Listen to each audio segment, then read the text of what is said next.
Hello everyone. Tonight, we're heading somewhere even weirder than ancient Greece, farther back than the first sandal ever slapped a stone.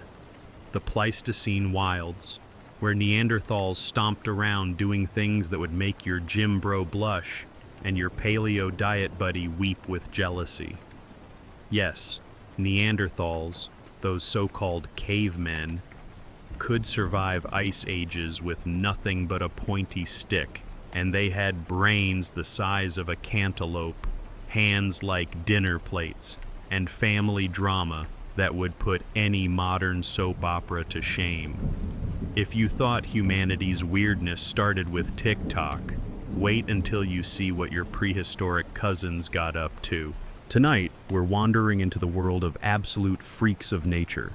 People who could snap a tree branch with their pinky and maybe invented the first fire-lit karaoke night, thousands of years before Spotify.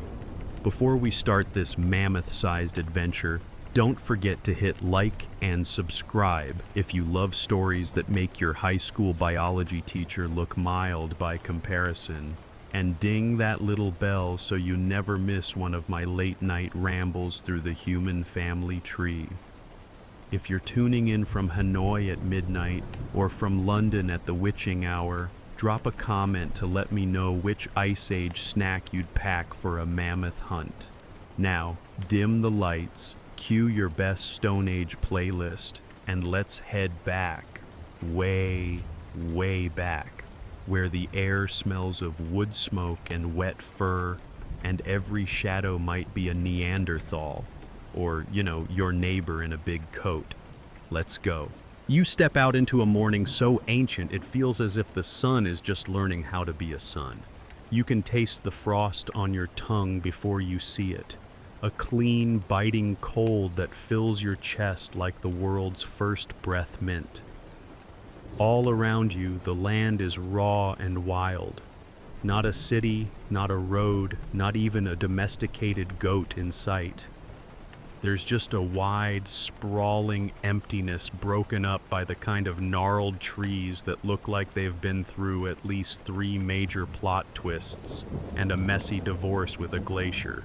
Somewhere in the east, the sky is barely cracking open, and the colors, if you can call them that, are less like a sunrise and more like someone spilled berry juice across a slab of ice. It's quiet. So quiet you can hear your own pulse thumping in your ears, along with the distant, hopeful chirp of a bird who probably has no idea it's about to invent evolution's next disaster. Then, out of the mist, you spot them.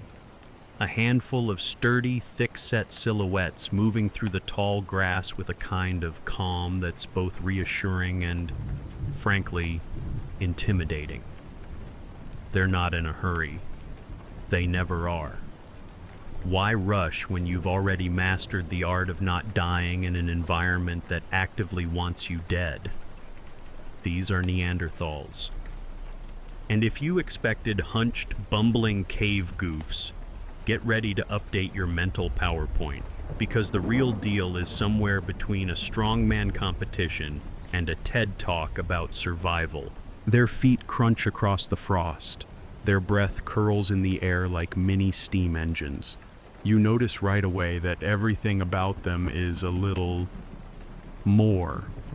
Their shoulders are wider than your favorite uncle's recliner. Their hands look like they could palm a cantaloupe, maybe 2. One of them picks up a stick, and you half expect the stick to apologize and thank him for the honor. But here's the kicker. If you were hoping for a lesson in fashion, you've come to the wrong epic. Furs everywhere.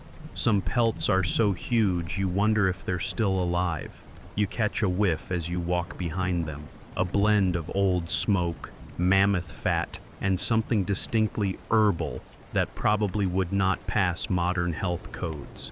Yet somehow it works.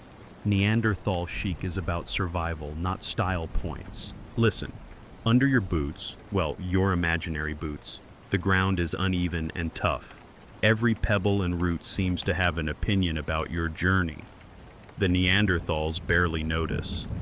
They know these paths by heart, which is impressive, considering that every week a glacier rearranges the furniture and the local wildlife treats ambush as a competitive sport. One of them, the tallest in the group, stops and turns his head toward you. Okay, not you exactly, but the spot you're haunting from the future. His brow is heavy, his eyes deep set and sharp, almost golden in the new light. There's a rumor among paleo nerds, the best kind of nerds really, that Neanderthal eyes might have picked up more shades in the twilight than yours do now, which means he probably sees you too, with all your 21st century awkwardness shining like a neon sign in the Pleistocene. You hope he likes your sneakers. With a grunt, a language older than words but somehow more honest, he signals the others to fan out. The air is tense, but not afraid. You realize that these people have never heard of breakfast cereal, but they have heard of hunger, and they're about to do something about it. A sudden sharp wind cuts through the grass, carrying the smells of pine, cold stone, and something muskier, the presence of an animal maybe, or the memory of one. You follow as the group moves toward a thicket, your feet slipping a little in the soft mud. Somewhere overhead, a raven calls out, and for a moment you wonder if it's gossiping about you. There goes the new guy. Watch out, he looks fragile. And then it happens. A flash of movement in the underbrush. A deer, quick and panicked, bursts into view. You tense up, waiting for the chaos, but the Neanderthals barely flinch. They move as one, a practiced, almost balletic flanking that would put any synchronized swimming team to shame, and with much worse costumes. One hurls a spear, silent and precise. It thunks into the ground just ahead of the deer. Not a kill shot, but a message. Breakfast is over there. The deer veers, the group follows, and you realize this is what survival looks like when your morning commute is less traffic jam and more ice age obstacle course. There are no shortcuts here. Every meal is a test, every day a tiny, messy miracle. You pause, breathless, as the hunt fades into the trees. You glance around, and now the world seems different, closer, sharper, full of old secrets. Even the sunlight filtering down in pale rays feels heavier with history, as if the whole planet is holding its breath for you to notice how strange and wild it all used to be. The Neanderthals disappear into the mist, a ripple of fur and muscle and quiet determination. You stand there, feeling the damp cold seep through your bones, knowing that just to exist in this place is to be both a miracle and a menace, a freak of nature in the best possible way. A hush falls, and you let it settle in your chest. The world is older than you thought. Time to breathe. You stumble onward, guided by the faint orange promise flickering through the pre-dawn haze. The ground beneath your feet is a patchwork of frozen dirt and old needles. Every step threatens to announce your presence. But here, where every creature is either breakfast or late for breakfast, nobody walks quietly for long. You catch a whiff of something sharp and wild, a little pine resin, a little charred fur, and yes, unmistakably, that faint but persistent tang of singed hair. The wind changes, carrying the scent right to you. Welcome to the world's first exclusive club, Firestarters Anonymous. Membership: only those with patience, courage, and enough scars on their knuckles to prove they know their way around a flint. You push through a tangle of branches, careful, because Neanderthal shrubs don't play around, and finally see it. A circle of rough stones, ringed with the smudged fingerprints of 100 hungry evenings. The fire isn't much by modern standards. In fact, you might have to squint to spot it. A smoky little blaze crouched low to the ground, huddled against the wind as if it knows it's both miracle and target. Every ember is precious. You watch as a squat, broad-shouldered Neanderthal tends to it like a nervous parent at a toddler's birthday. adding twigs, coaxing the coals, fanning the smoke with what you think might be an aurochs scapula. Talk about barbecue on hard mode. Listen closely. The fire doesn't roar. It whispers, crackles, and spits. It's a subtle soundtrack, almost a lullaby, until one of the kids throws in a green branch and suddenly the place smells like burning celery and everyone coughs theatrically. There's a dance around the flames, a kind of ritual choreography. One person pokes, another blows, a third arranges stones to catch the heat just right, and everyone else hovers, waiting to pounce on a hot meal or maybe just bask in the glow.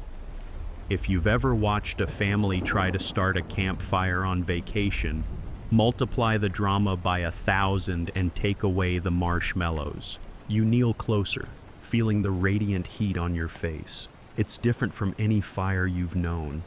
This isn't just for show or even just for cooking, though your stomach growls in anticipation as hunks of meat dangle over the flames, sizzling and popping with the promise of actual calories. Here, fire is everything. It's a shield against saber-toothed cats and the endless cold, a silent gathering place when the world outside is more teeth than comfort. You can't help but stare at the hands feeding the flames.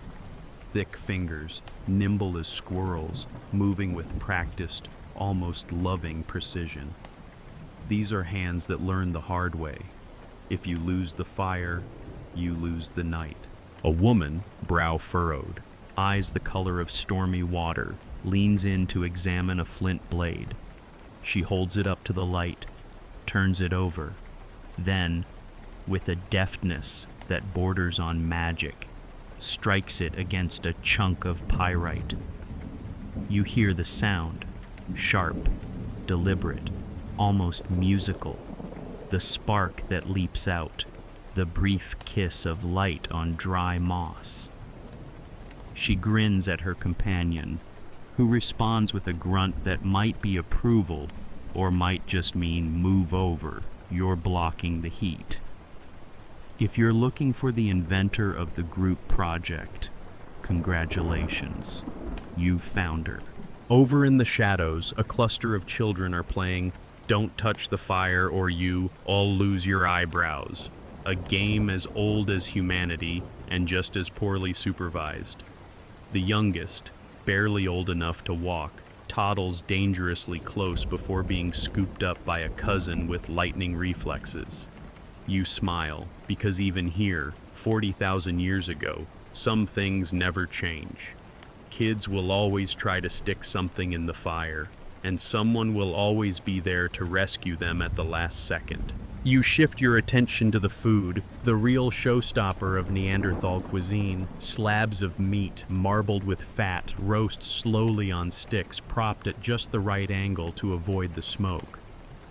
Every so often, someone turns a haunch, checks for doneness with a prod of the finger, and sniffs approvingly. There's no salt, no spices, unless you count the odd bit of pine needle. But the smell is rich and primal, almost intoxicating. You catch yourself salivating, a reminder that your stomach doesn't care about the passage of millennia. It wants what it wants.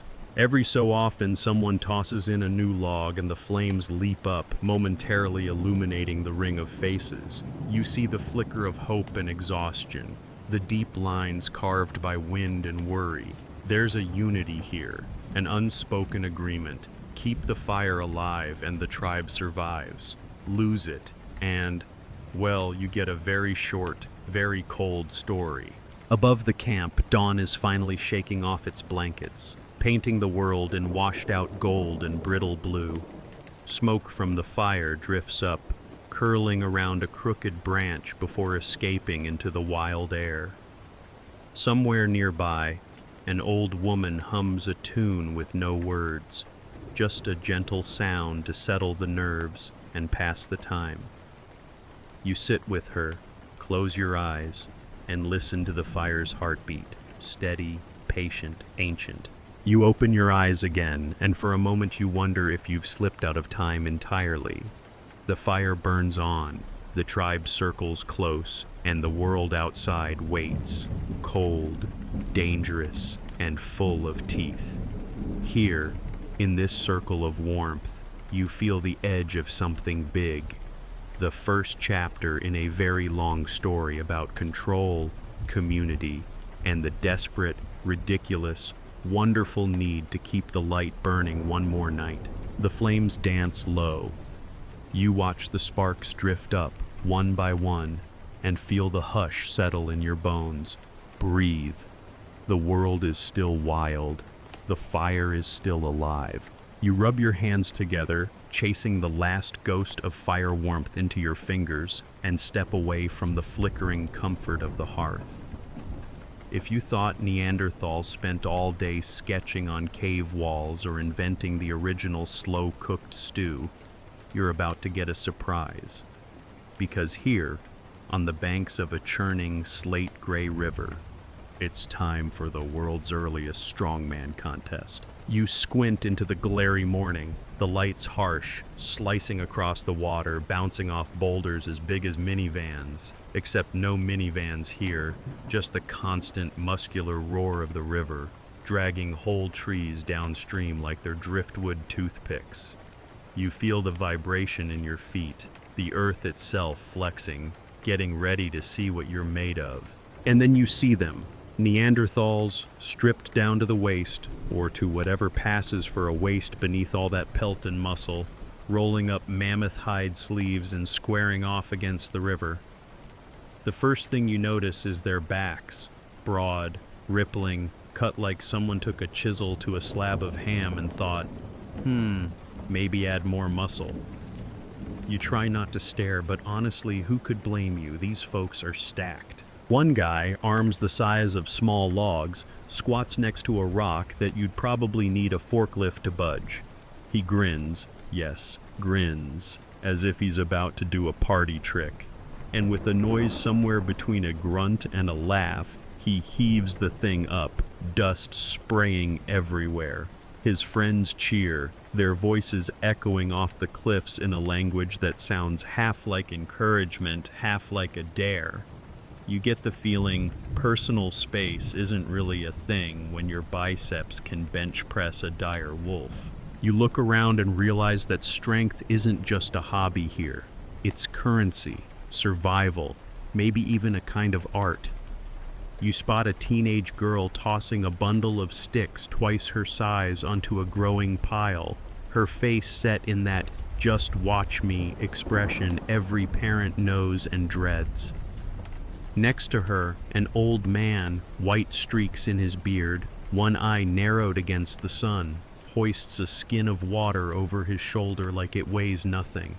You imagine him as the tribal fitness coach, the Pleistocene's answer to CrossFit, only without the Instagram reels. Now, the Neanderthals aren't just built like refrigerators, they move like dancers. You watch as a group fans out along the riverbank, their footing sure on slick rocks, shoulders hunched against the wind. They slide across boulders, leap little rivulets, scramble up muddy banks with the confidence of people who grew up in a world where every day is leg day. A sharp whistle slices the air. A signal, you guess. Maybe watch out for that angry moose. Or anyone want leftover mammoth jerky? And they answer with a chorus of whoops. One of the women pauses to scoop water with a wooden bowl, her arms roped with muscle. You catch her eye, and for a second you wonder if she can see right through your modern weakness, past all your hours spent hunched over screens and commuter trains. She flashes a toothy, lopsided grin, then launches the bowl over her head, sending a spray of water toward her friend. Instant water fight, Neanderthal style, no hoses, no plastic buckets, just the raw joy of cold river splash and shrieking laughter. Meanwhile, at the edge of the group, you spot a kid, maybe 6 years old, hair sticking up like startled grass, trying his luck with a stick and a stubborn chunk of ice. He whacks, grunts, and whacks again. You remember learning somewhere that Neanderthal kids, by age 8, had skeletons tougher than modern gymnasts, which makes sense when you see the grit on this little guy's face. His mother keeps an eye on him, not hovering, but always ready. Here, strength isn't just showy, it's handed down, shaped like flint. If you can lift it, you can keep it. You wander closer, the wind biting at your cheeks, the tang of sweat and damp fur clinging to your nostrils. Someone's rubbing mammoth fat into cracked hands, the smell rising, pungent, earthy, strangely comforting. This is not your average spa day. You notice old scars zigzagging across arms and legs, badges of honor from a life where the world hits back, and the only insurance policy is muscle memory. There's laughter, but underneath, you feel the hum of tension. Out here, nothing is guaranteed, and every limb, every tendon is a promise to try again tomorrow. Someone points upriver. The group turns, alert. There's a noise, a low bellow, followed by the distinct slap of something large and unhappy.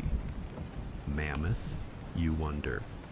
But no, it's just an enormous bison, loping past, unbothered, tail flicking. A few of the Neanderthals watch with mild interest, like seasoned lifeguards at the world's most dangerous public pool. Nothing to see here until it's dinner time. You glance at the river again, where a couple of young men have waded in, water up to their knees, feet braced against the current. They're not fishing with rods. They're feeling for stones, for shellfish, for whatever the water might offer. Every muscle stands out, coiled and ready. You wonder what it's like to never question your own strength, to treat the world as a series of heavy objects waiting for you to lift them. There's a sudden shout, a triumphant yell as one of the group hoists a slippery fish high, water streaming down his arm. The others crowd in, clapping him on the back, and in that moment you see it.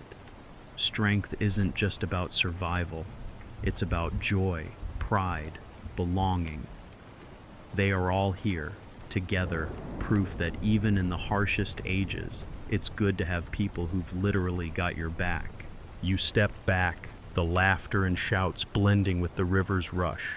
For a heartbeat, you imagine yourself in that ancient body, feet solid, hands strong, heart pounding in time with the earth. And as the sky brightens, you let the image settle in your chest. Muscle, bone, laughter, river. Then, a hush, and breathe. You catch your breath beside the river, still feeling the echo of Neanderthal muscle in your own arms, real or imagined, you're not sure anymore. And as you glance back toward the fire, you realize something nobody ever tells you about these so-called cavemen. Sure, they've got forearms that could crush a coconut and glutes that could launch 1,000 ships. But what really makes them freaks of nature? It's what's tucked quietly inside their heavy skulls. A brain so big, if you saw it on a platter, you'd be tempted to call an exorcist. Seriously, their brains are larger, yes, larger than yours, by weight, by volume, by all those squishy, mysterious folds. The common wisdom says, oh, but were they really smart? And you can practically hear the universe rolling its eyes. Listen, you're watching a people who have figured out how to live in an ice age, negotiate with cave lions, make jewelry out of eagle talons, and invent household management systems that involve actual caves. If that's not clever, you try organizing a dinner party when everyone's in mortal peril, and the centerpiece is an aurochs femur. The group is back by the fire now, the day's haul. Fish, roots, a clutch of bitter berries, spread out like offerings before a prehistoric judge. You edge closer, and the mood is all focus and intensity. Brows knitted, eyes squinting, lips pursed in thought. It hits you. This is not just brute strength, but the hum and buzz of silent calculation. The kind of collective brain work that happens when your to-do list includes don't freeze, don't starve, don't get trampled by a hairy elephant. A young woman sits with a scrap of hide in her lap, poking at it with a carved bone awl. She's threading sinew through punched holes, her tongue sticking out, concentration dialed up to 11, piecing together what will soon be a child-sized tunic. Next to her, an older man grinds ochre against a flat rock, red powder drifting onto his weathered hands. He's tracing a rough spiral onto a river stone as if to say, "This is mine. I was here. Try not to steal my seat by the fire." You see artistry in the grip, in the methodical grind. You see memory, passed from scarred hand to eager palm. Maybe you even see a little pride. But then the real show begins. Someone starts talking, not just grunting or whooping, but talking with words and gestures. Brows knit in drama, hands flying through the air as if drawing invisible maps. You catch the rhythm, not quite your language, but close enough to understand. They're telling a story about the day's hunt, about that time old Grunk dropped a mammoth steak on his own foot, about the one that got away. The kids are enraptured.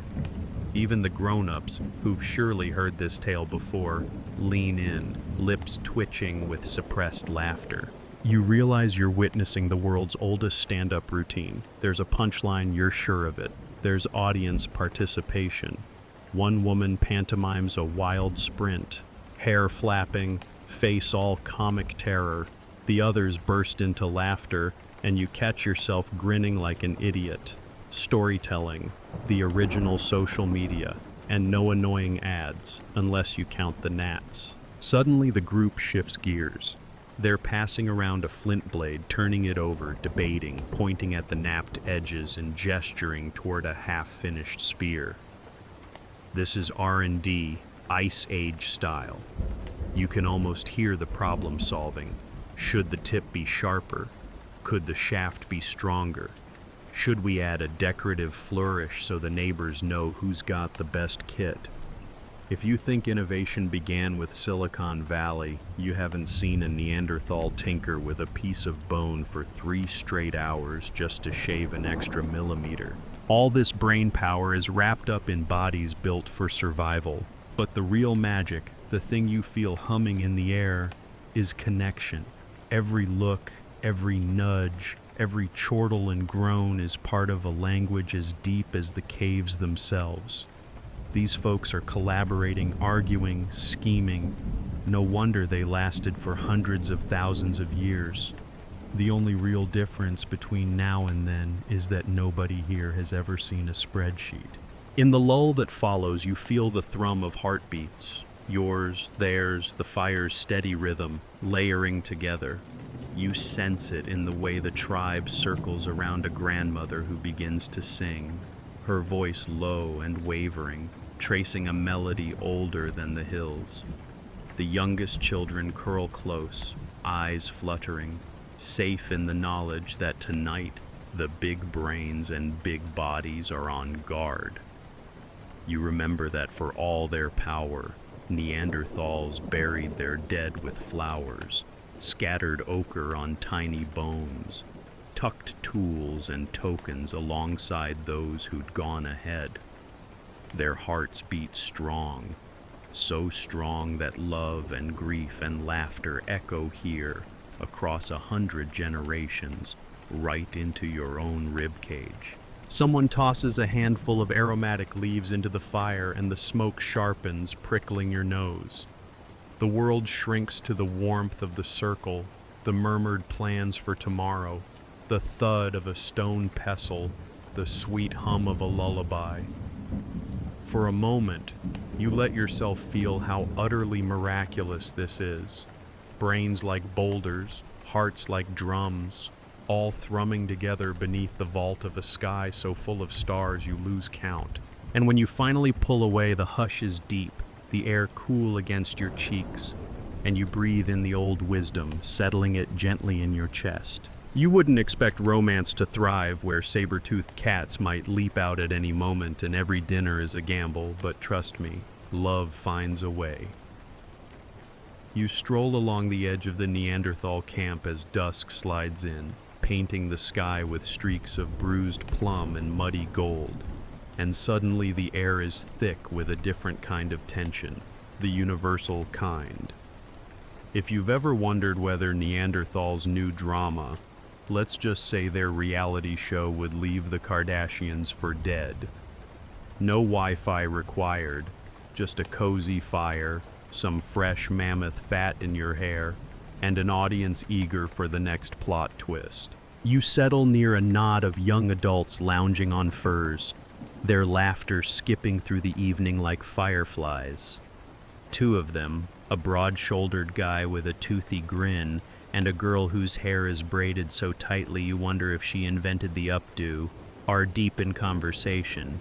Well, as deep as it gets when half the vocabulary is eyebrows and side-eye. He leans in, mutters something about the hunt. She snorts, flicks her braid over her shoulder, and suddenly he's blushing so hard you'd think the ochre on his cheeks was contagious. If you're picturing caveman courtship as nothing but club over the head and drag to cave, you're in for a rude awakening. Here, it's all in the details. The careful arranging of furs, the carving of a delicate shell bead, the shy offering of roasted tubers. Nothing says I adore you like a slightly burnt parsnip, right? It's awkward, earnest, and somehow sweeter than 1,000 Valentine's cards.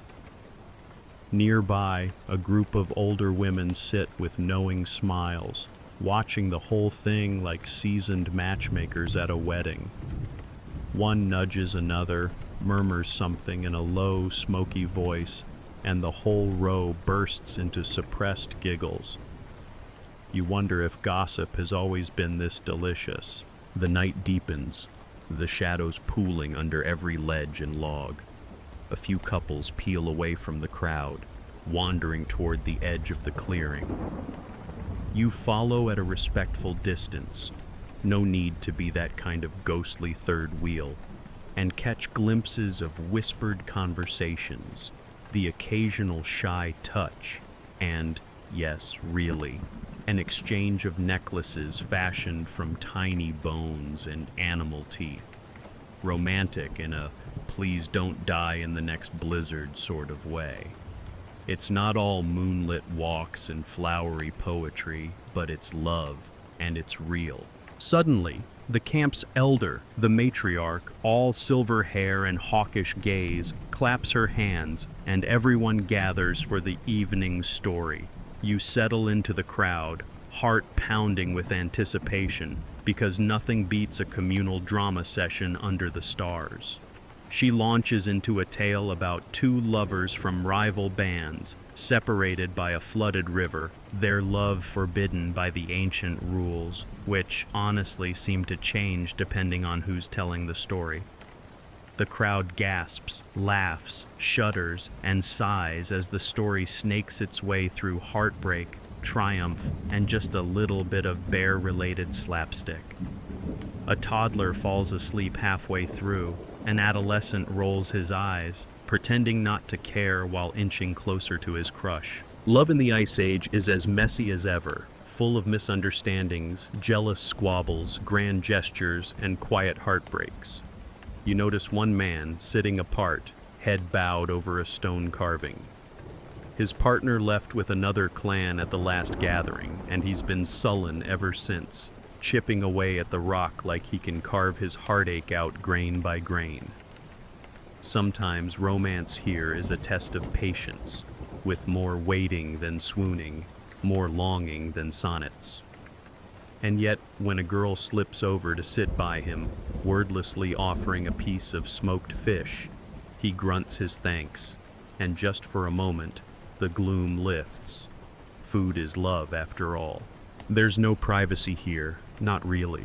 The whole camp is in on everyone's business. A sudden spat near the fire draws instant attention, a woman scolding her mate for forgetting to gather the right roots. his shoulders slumping with embarrassment as the others titter. "Next time, let her pick," an uncle calls, and the tension breaks in a round of laughter. Still, there's a gentleness beneath the teasing. You sense that partnership is more than mating and muscle. It's survival, companionship, the quiet trust of two people walking out together under an unkind sky. You watch as couples prepare for night. Furs are fluffed, sleeping spots arranged with care, or at least with enough space to avoid an elbow in the ribs. Someone strums a rhythm on a hollow log. Another hums a tune, soft and private.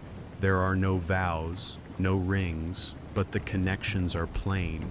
Arms around shoulders, heads pressed close, hands twined together in the dark.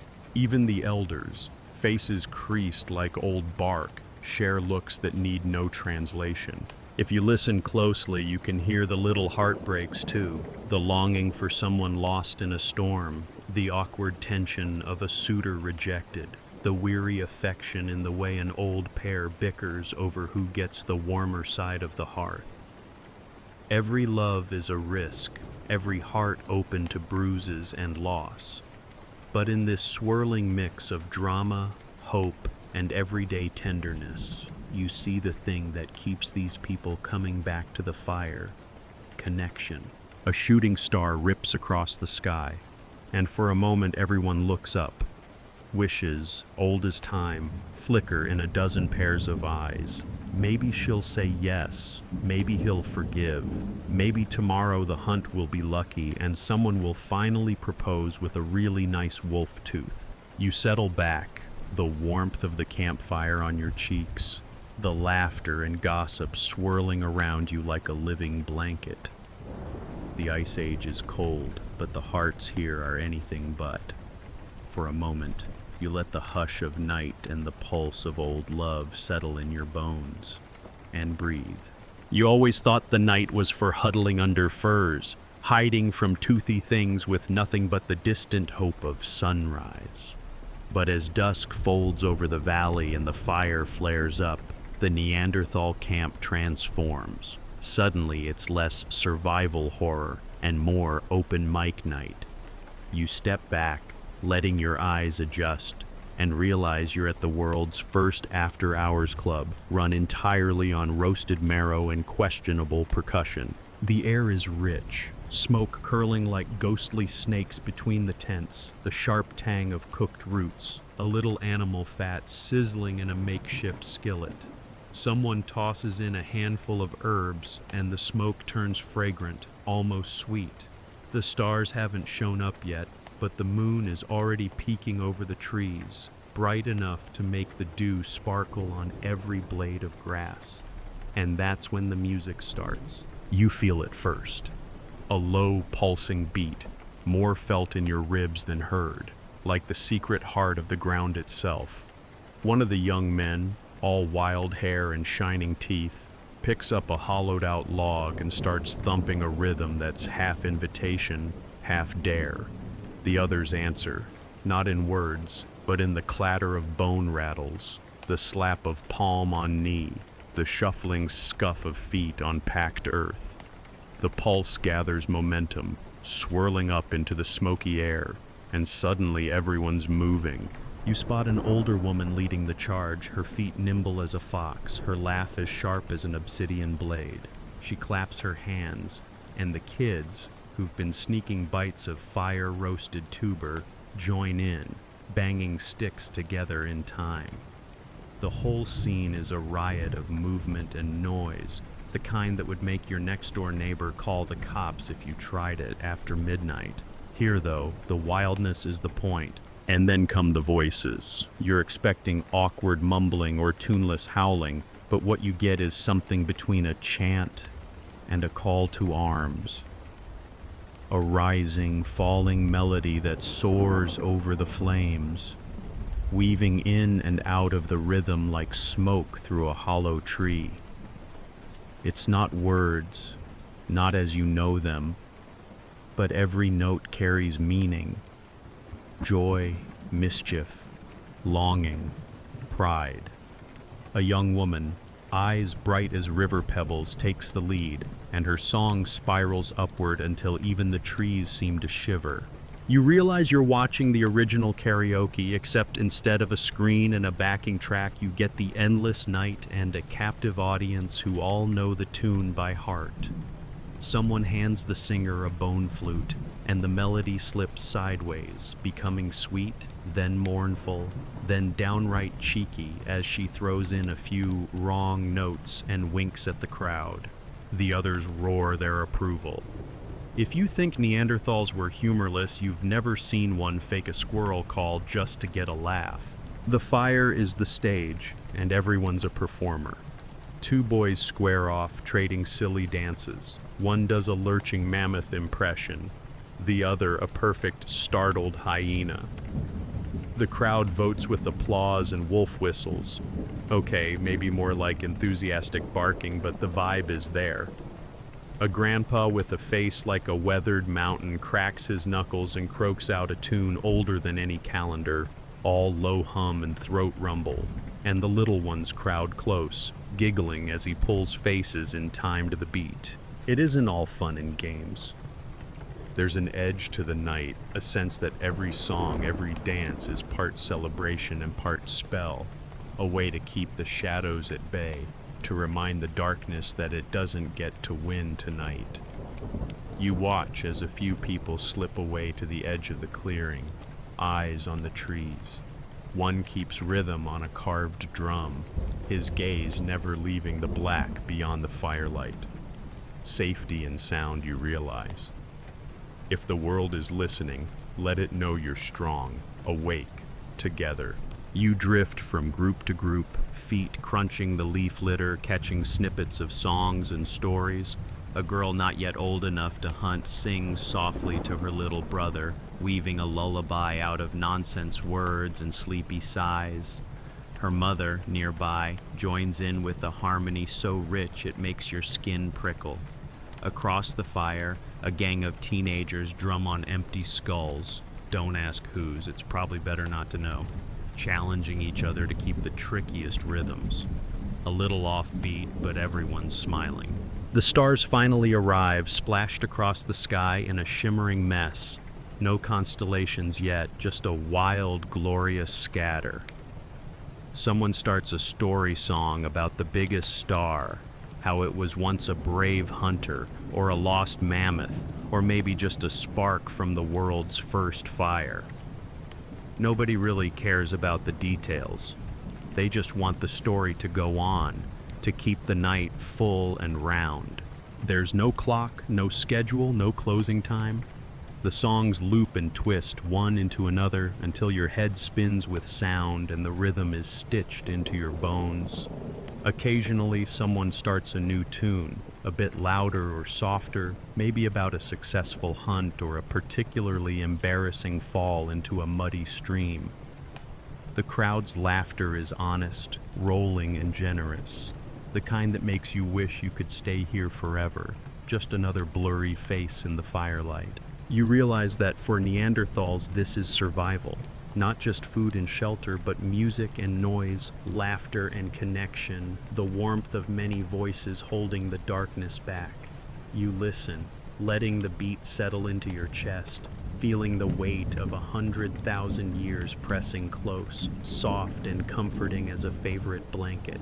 The fire crackles, the last note fades, and the night stretches on, content and full, a hush, and you breathe. You wake the next morning to the unmistakable sound of fashion. Not the beep of a phone or the click of heels, but the rough, rhythmical thwap-thwap of pelts being beaten clean against a flat river stone. The kind of music that would make a Parisian designer cry into their organic oat latte. Here, on the edge of the Pleistocene, you're about to witness the world's first couture show, and the runway is, well, a slightly muddy, trampled clearing that smells like wet dog and smoked elk. The first thing you notice is the sheer, unapologetic fluff of it all. Furs everywhere, piled, draped, swung over shoulders, sometimes worn as if the Neanderthals just got up in the middle of a bear hug and decided not to get out.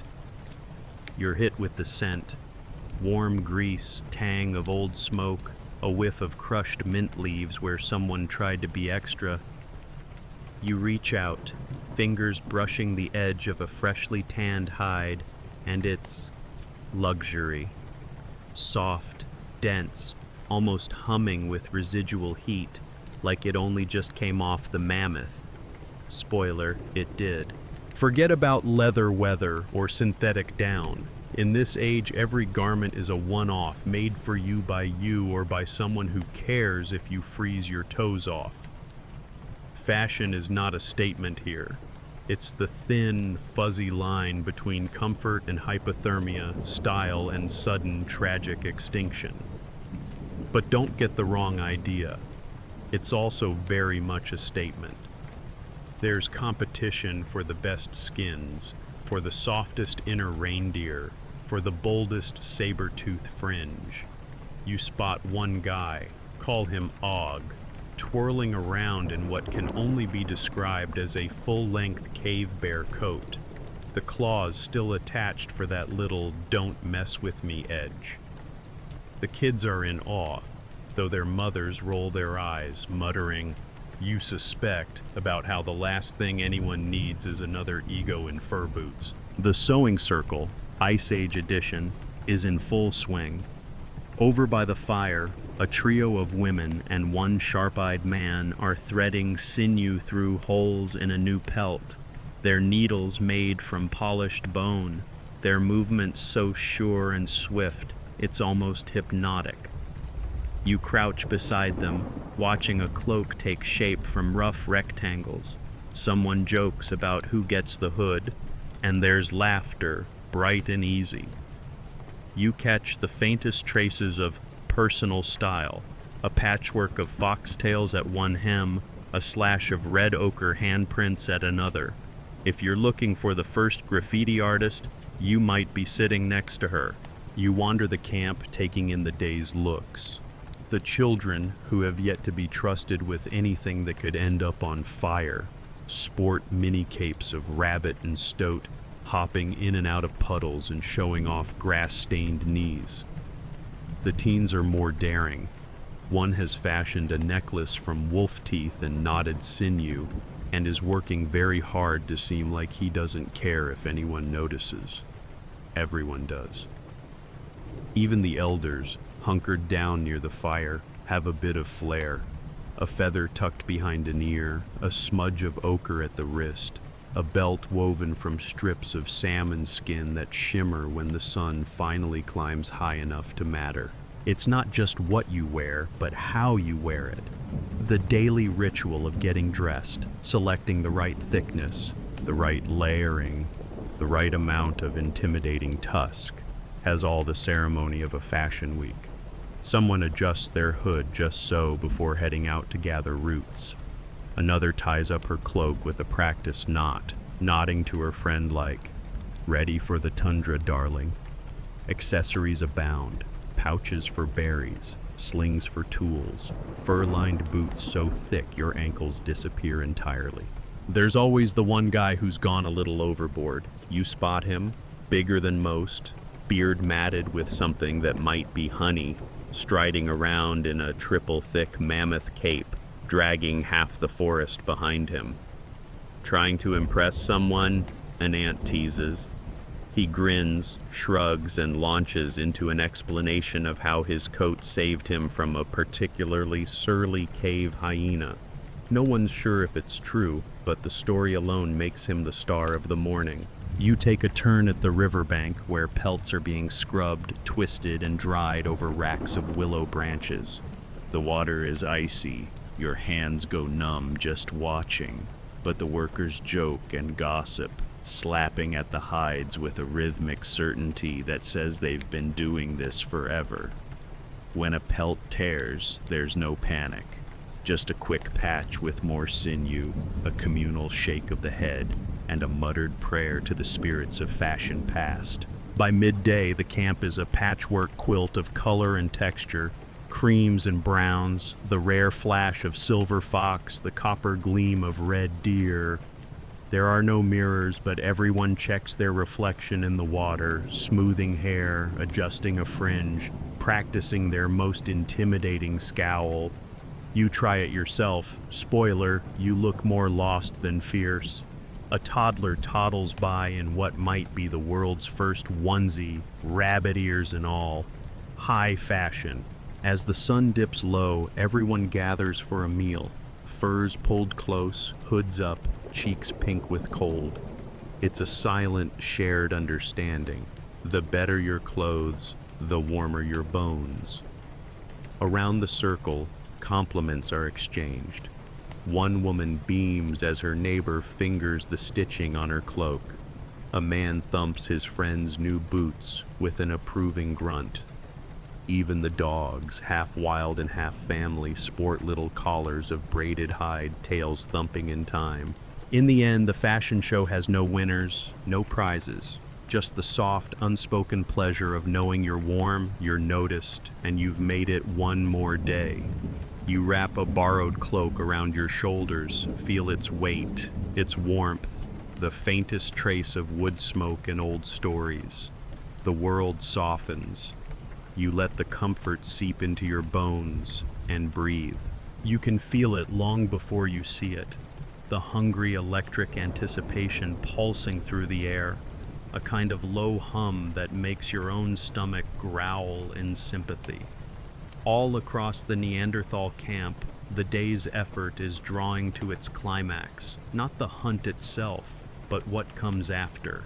The hopeful, haphazard clatter of tools, the flick and chop of stone on bone, the occasional frustrated expletive in a language older than syntax.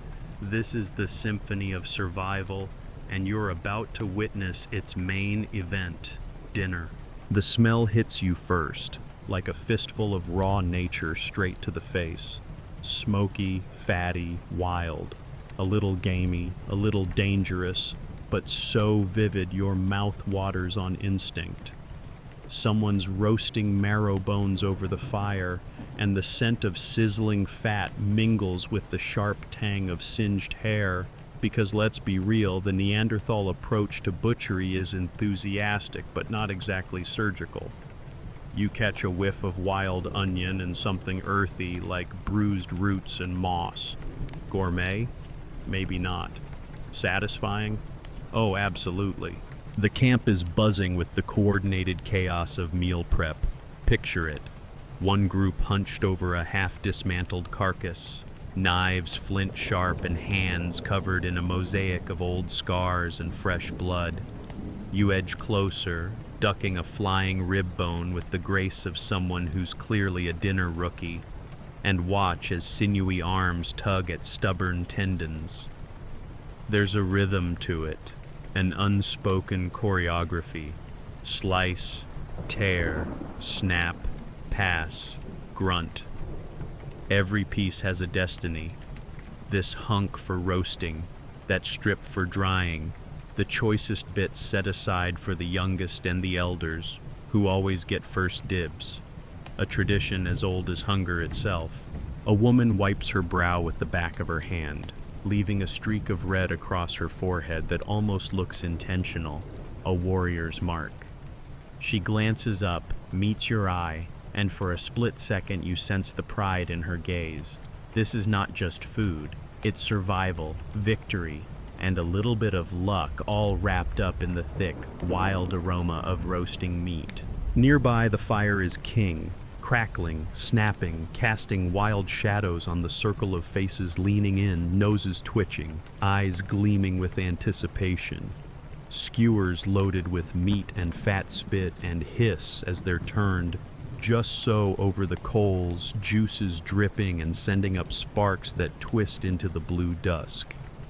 If you listen closely, you can hear the meat's slow surrender, the gentle pop and fizz as cartilage yields to heat, the impatient shuffle of feet as the youngest children beg for just a bite, please, just one. It's not all meat either, though you can tell by the way the crowd perks up at the first scent of roast that nothing really compares. Someone's tending a battered stone pot near the edge of the fire, stirring a mash of roots, herbs, and whatever was foraged from the riverbank that morning. It's thick, lumpy, and dotted with mysterious green leaves. Nobody pretends it's delicious, but everyone eats it, because calories are currency, and even the weirdest stew tastes like hope when the cold starts to bite. Then comes the marrow, the real prize, the dessert of the Neanderthal table. One of the elders splits a bone with a single sharp whack, scoops out the rich, wobbly fat, and hands it to a waiting child. The kid's face lights up with greasy, blissful joy. You get the sense this is what keeps everyone coming back to the table, night after night. The possibility of something so rich, so oddly decadent, that for a moment you forget the endless danger, the cold, the never quite full feeling in your belly. The meal is communal, loud, and messy. There are no plates, no napkins, no Instagrammable flat lays, just a crowd of people jostling for the best spots, licking their fingers, tearing at meat with strong teeth and stronger hands. The conversation is a patchwork of grunts, shouts, and the occasional story. Someone recounts the day's hunt in grand, exaggerated gestures, acting out the moment when a mammoth almost trampled the entire hunting party. It probably didn't, but who's checking? The children listen with wide eyes, occasionally poking each other with greasy bones, earning stern glares from the elders that are only half serious. You snag a seat near the edge of the fire, feeling the heat on your face and the press of bodies on either side. A bowl of stew is thrust into your hands, heavy and fragrant. You taste it, and it's surprisingly good. Earthy, a little bitter, with just enough fat to keep you full until morning. Someone passes you a chunk of meat on a stick, nods in approval when you take a bite. Sharing is the rule here. What's caught is split, what's split is savored, and nobody goes hungry if the hunt was kind. As the fire burns lower, the mood shifts. Bellies are full, stories grow more elaborate, and laughter rolls around the camp like a warm breeze. A little one falls asleep, head in his mother's lap, clutching a bone like a prize. The old man who cracked the marrow bones lets out a low, satisfied burp, and the entire camp erupts in giggles. Turns out Neanderthals invented dad jokes, too. You lean back, watching the smoke drift up to the stars. The taste of wild meat and wood smoke lingers on your tongue, and for a moment you're not a visitor at all. You're family, wrapped in warmth and greasy satisfaction, surrounded by people whose entire world is summed up by this nightly feast. The last embers fade, the chatter dwindles, and the hush falls again. In that silence, bellies content, you breathe. You thought unboxing was a modern obsession, didn't you? Turns out humans have been making a spectacle of opening new gadgets for thousands of years. Except instead of glossy packaging and bubble wrap, you've got dust, dirt, and the ever-present possibility of smashing your thumb with a rock. Welcome to the Neanderthal Workshop, where the world's first unboxing videos happen live every day, under a sky so wide you could lose a saber-toothed tiger in it. You join the crowd gathered around a squat boulder, the camp's unofficial workbench. The morning sun is barely warming the edge of the clearing, and already the place hums with anticipation. There's a special air about today. Someone's found a particularly promising chunk of flint, and the group's best napper, a burly woman with hands the size of soup bowls, is about to work her magic. You watch her turn the stone over in her palm, brow furrowed, squinting at its angles like a jeweler inspecting a rough diamond. There's reverence in the silence. Everyone knows a good tool is the difference between dinner and disaster, between a productive day and frostbitten fingers.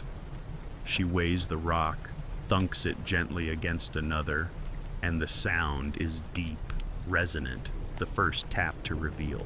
Tap, With a practiced flick, she brings down her hammerstone, a heavy river cobble, smooth from 100 previous jobs, right onto the flint. The blow rings out sharp and satisfying, the crack echoing into the woods. A thin, razor-edged flake pops free, glinting in the morning light. A ripple of approval moves through the crowd. No applause, just the subtle chorus of and good one in the universal language of tool nerds. She tests the flake with her thumb and you wince just watching. Neanderthal skin is tough, but flint is tougher. Satisfied, she moves on, striking here, tapping there, each blow revealing a new edge, a different shape. Soon, the ground is littered with slivers and chips, the byproducts of a craft as old as memory. You crouch closer, seeing the process up close, every angle calculated, every scar and ridge read like a book. It's less brute force, more delicate negotiation. Flint only gives you what you ask for, if you know how to ask. Next to her, an apprentice, a boy with more enthusiasm than experience, tries to mimic the moves. His first hit glances off with a clack and a sheepish grin. The older woman nudges him, adjusts his grip, shows him the sweet spot on the core, and with a little guidance, he finally frees a sliver sharp enough to shave with. He whoops, triumphant, and the group nods in appreciation. First blood, you think, is always the sweetest, though the inevitable thumb nick earns him a lick and a grunt of approval from his mother. The tools themselves are marvels of form and function. You pick up a finished scraper, feeling the cool, dense heft of stone in your palm. The edge is keen, dangerous almost, but you can sense the comfort in its balance, the way it fits the curve of your hand. You see points shaped for piercing hide, blades for slicing meat, heavy axes for splitting bone and wood. Some are notched, some are backed, a few even show faint decorations, a zigzag here, a dab of ochre there. Style, after all, never truly goes out of fashion. Nearby, a woman sits threading a rough cord through the end of a polished bone awl, making a loop to hang it from her neck. She pauses, admiring her handiwork, then demonstrates its use by punching a hole in a scrap of hide. The kids watch, wide-eyed, clearly plotting what they might poke next. You make a mental note to watch your own shins. A couple of men experiment with hafting, lashing flint tips onto short wooden shafts with animal sinew and sticky resin. It's a sticky, fiddly process, involving more spit than you'd like to admit. But when the result is a spear that might mean the difference between a mammoth steak and a long, hungry night, nobody complains. One proudly tests the finished product, jabbing at a tree stump with enough force to send bark flying. A cheer goes up, victory, even if the only thing wounded is a centuries-old willow. Not every tool is a winner. Someone mutters darkly as a flint edge snaps in two, and the crowd groans in sympathy. Failure is part of the game. Every pile of chips at your feet is proof of 100 experiments, 1,000 learning moments.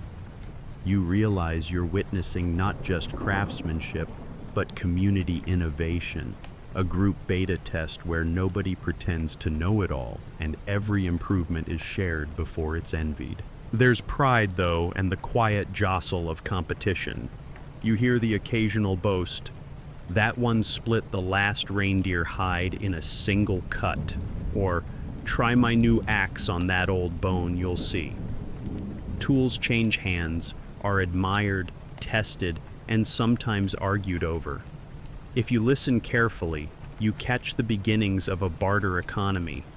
You give me your sharpest scraper, I'll trade you a basket of dried berries. The earliest version of a 5-star review, carved in stone and delivered with a grin. Eventually, the toolmaker wipes her hands on a scrap of hide, lifts her prize, a perfect leaf-shaped blade, and holds it up for all to see. The group leans in, breath held, admiring the thinness, the gleam, the symmetry. There's a murmur of genuine awe. This is more than a tool. It's a promise, a future meal, a little piece of security chipped out of chaos. As the day winds down, the workshop clears.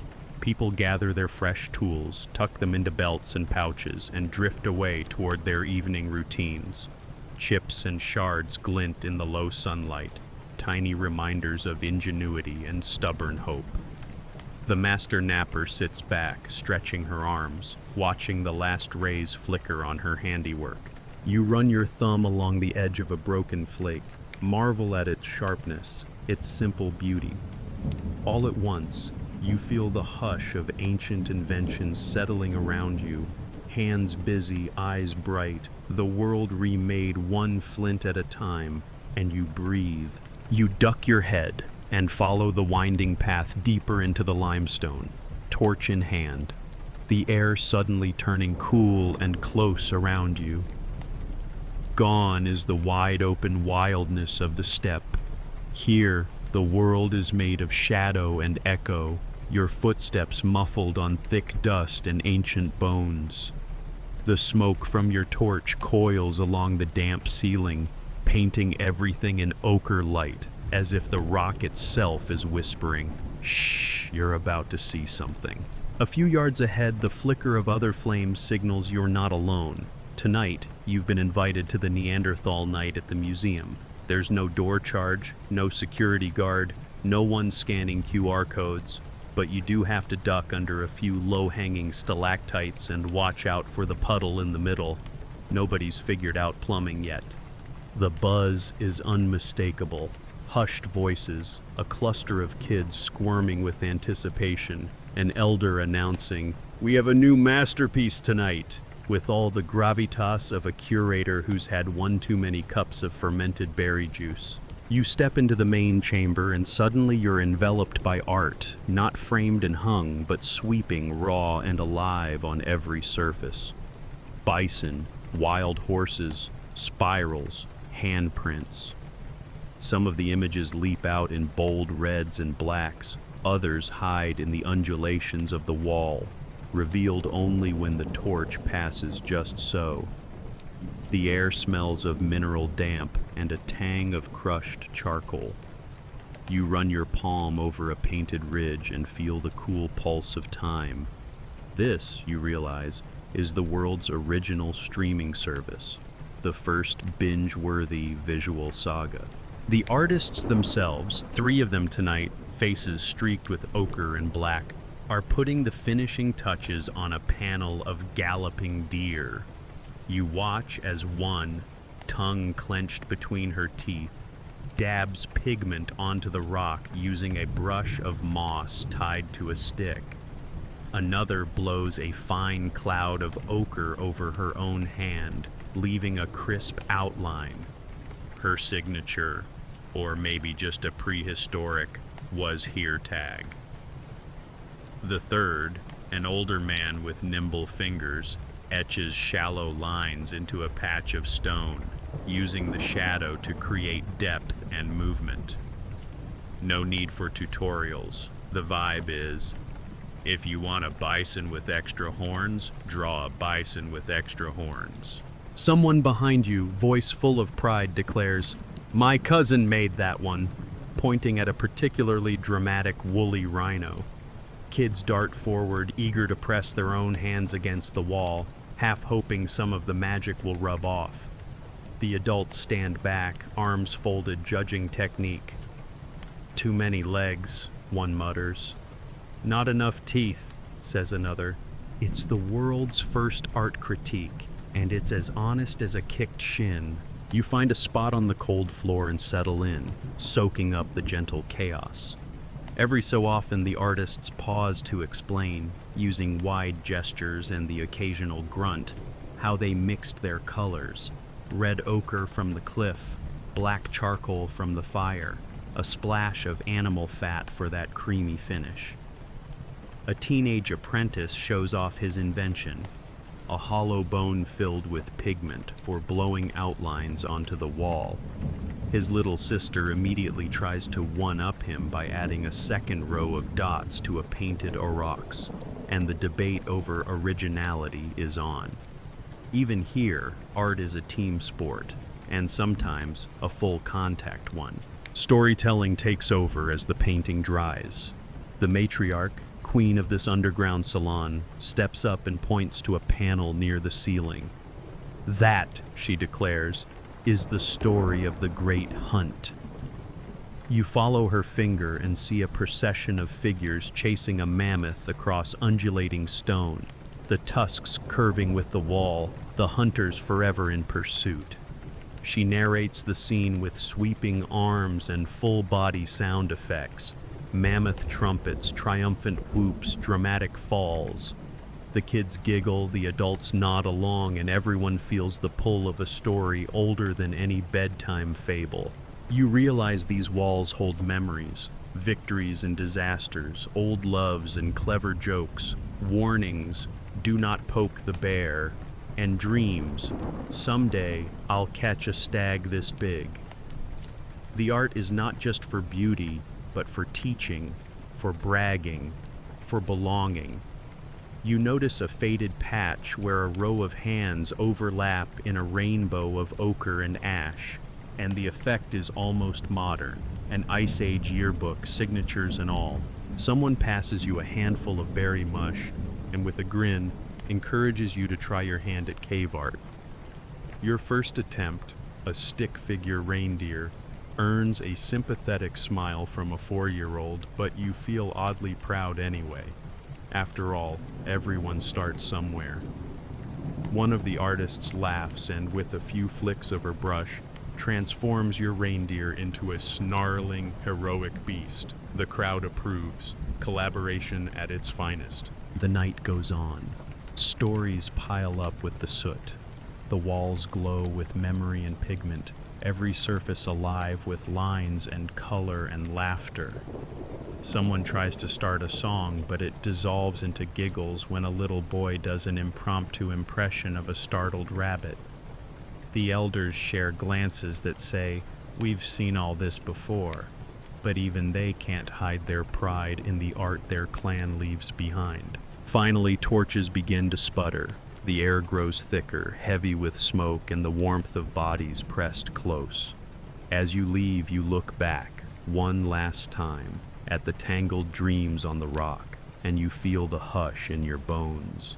You step into the night, carrying the world's first stories on your skin, and breathe. You wake one misty morning to a low hum, uneasy, like the camp can feel the world shifting on its axis. You're brushing sleep from your eyes, or maybe the fuzz from your borrowed reindeer pelt, when a ripple of nervous excitement passes through the Neanderthal clan. At first, it's just rumor, a shadow on the ridgeline, a snapped twig in the woods, footprints by the river that look a little too dainty. Not quite the broad, confident stamp of a Neanderthal heel. You feel the tension tightening in the air, as if even the sparrows have picked up on the camp's gossip. Breakfast is a distracted affair. Kids jabber, elders scowl, and everyone keeps glancing over their shoulders toward the southern path. Someone mutters about the strange-smelling ones. And the grandmother, who's seen more winters than anyone, sniffs and says, "It's just the wind." You aren't so sure. The dogs, half wild and wholly unreliable, bark in fits and starts, chasing nothing and everything. Then, suddenly, there they are. Figures on the far side of the clearing, emerging from the morning fog, pale and lean, wrapped in what looks like animal hide sewn by someone with a sewing kit and a concept of tailoring. The Homo sapiens have arrived, your ancestors, if you want to get technical. Though right now you're not sure whether to wave, hide, or pretend you've just remembered a very important errand on the other side of the valley. They move with a different rhythm, tall and upright, heads held high, their arms loaded with baskets, trinkets, maybe a peace offering, or at least a snack to break the ice. You notice right away. Their faces are different. Noses a bit narrower, chins pointier, eyes darting with the brightness that makes you think they've got a dozen backup plans, just in case plan A involves running away very fast. Your Neanderthal friends react in classic Neanderthal fashion, a mix of curiosity and let's see who blinks first. There's a council, a quick huddle by the fire, fur-lined heads together, voices low and urgent. The bravest among them, the matriarch with the mammoth bone necklace, steps forward, her posture a masterpiece of "don't mess with me," but also "let's be neighborly." You hang back, pretending to examine a stick, but you're watching every twitch and gesture. The two groups meet in the middle, and the air is thick enough to chew. The sapiens bow their heads, awkwardly, like they saw it done once and are improvising. The Neanderthals respond with their own greeting, a deep, resonant hum, more felt in the bones than heard with the ears. For a moment, it's a standoff. Nobody's sure whether this is a potluck, a staring contest, or the first episode of a very long-running drama. But then, magic. The oldest sapien, a man with a bushy beard and an unfortunate sunburn, steps forward and offers up a fistful of shiny shells strung together on sinew. It's a necklace, the likes of which makes the children gasp and the mothers murmur with interest. Your clan's matriarch grins. She's seen plenty of trinkets, but she recognizes craftsmanship and a diplomatic move when she sees it. She pulls off her own necklace, a bear claw, heavy and sharp, and holds it out. The exchange is quick, clumsy, but honest. Everyone breathes again. The meeting loosens. Children from both clans edge closer, eyeing each other with the wide-eyed curiosity of kids who've just spotted someone with a different accent at summer camp. Someone offers a lump of honeycomb, and soon both groups are sharing snacks, tasting, comparing, making polite faces at whatever is unexpectedly sour or spicy. Laughter, a little too loud, breaks the last tension. Even the dogs, after some initial growling, decide there's more to gain by sniffing and begging from twice as many people. You notice the sapiens' tools, finer, sleeker, hafted with antler or bound with fiber, as if someone's been up late innovating. The Neanderthals, not to be outdone, show off their heavy-duty scrapers, their beautifully flaked blades, their "yeah, but can yours chop through this mammoth bone?" energy. There's a subtle contest. Whose spear flies truer, whose hide is softer, whose fire burns brighter. The elders pretend not to keep score, but you can see the glint of competition in their eyes. A few sapiens wander to the edge of the camp, marveling at the painted rocks, the pelts, the half-finished baskets. One bends to admire the fine stitching on a Neanderthal cloak, tracing the seams with gentle fingers. The exchange is awkward at first. Language is a mess of gestures, half-words, hopeful grunts, but laughter fills the gaps. A sapien tries on a bear fur hat. The Neanderthals roar with approval. One of the kids dares a sapien girl to taste a raw root. She makes a face, everyone giggles, and a new friendship is born over mutual culinary confusion. Of course, there are moments of suspicion. Eyes linger on hands, on tools, on food. Someone whispers about spirits, about omens, about what happens if you trust the wrong neighbor.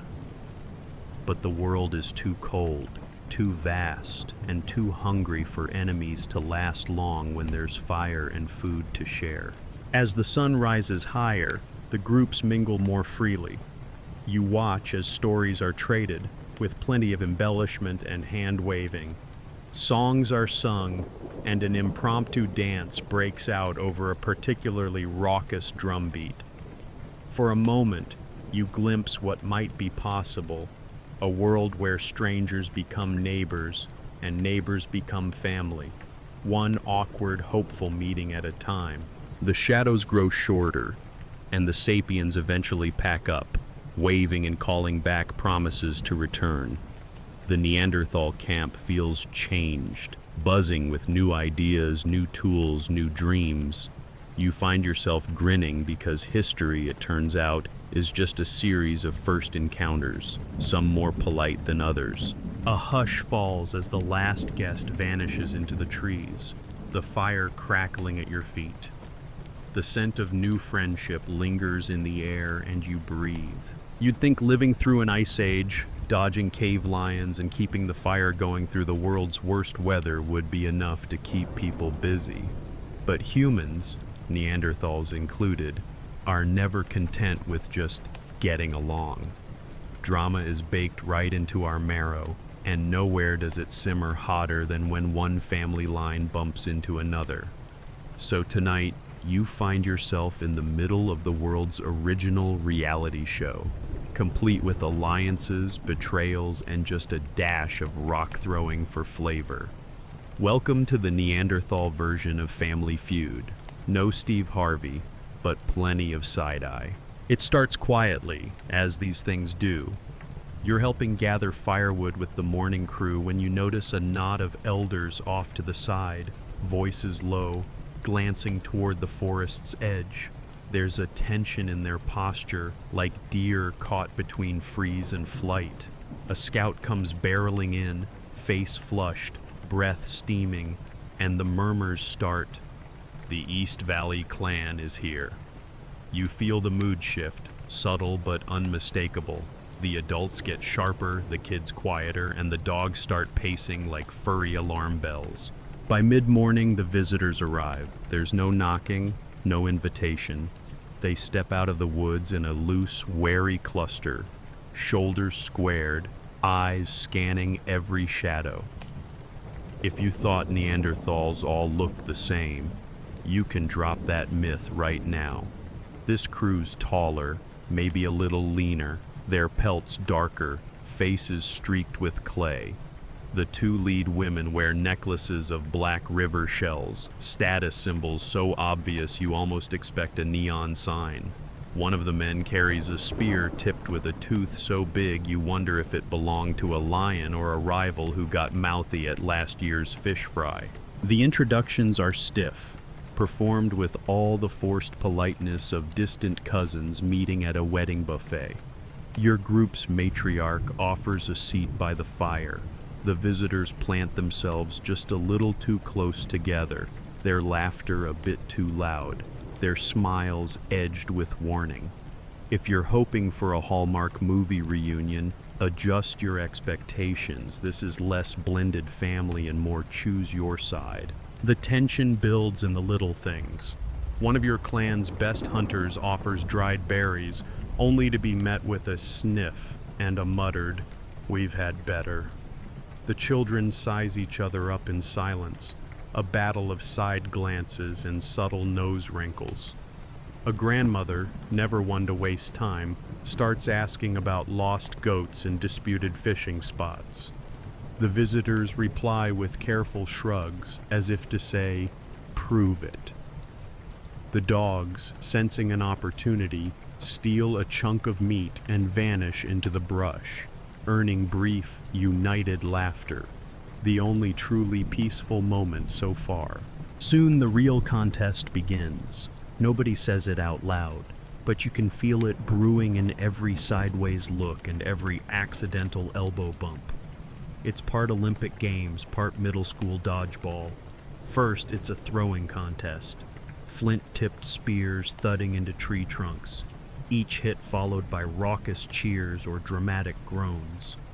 When a visitor's spear splits the target dead center, your clan's pride takes a visible ding. Not to be outdone, a young woman from your group steps up and, after a moment's silent prayer to every ancestor, lands her shot just as true. The forest explodes with applause, and for a second, everyone forgets to be enemies. Next comes the food challenge, because what's a family gathering without passive-aggressive cooking? Your group rolls out their best smoked fish, spicy with wild garlic. The visitors unveil a honeyed root mash, sticky and decadent, and soon the fire is ringed by judges pretending to be impartial. There's boasting, there's sabotage. Did you mean to drop that in the ashes? And there's a lot of not so subtle glances to see which dish disappears first. In the end, nobody really wins. Everyone eats until they can barely move, which is a victory in itself. But underneath the rivalry, you sense something more: respect. These are people who share the same hardships, who know the price of every meal, every scar. The older men swap stories about legendary hunts and lost friends, speaking with a frankness that only comes from understanding. A visiting girl and a local boy drift away from the crowd, exchanging a necklace and a shy, sidelong glance, ancient history's first teenage crush, doomed of course, but sincere. As dusk settles, the mood lightens a notch. There's music, drums and rattles, a haunting song about the moon's travels. Someone produces a hollow log, and the clans take turns keeping rhythm, their hands and voices blending in a harmony that's bigger than old feuds. Even the dogs are invited back for leftovers. You realize that this drama, as sharp as it feels, is also a way of testing and strengthening the bonds that keep both clans alive. It's hard to hold a grudge when your survival depends on the same river, the same migration trails, the same unpredictable weather.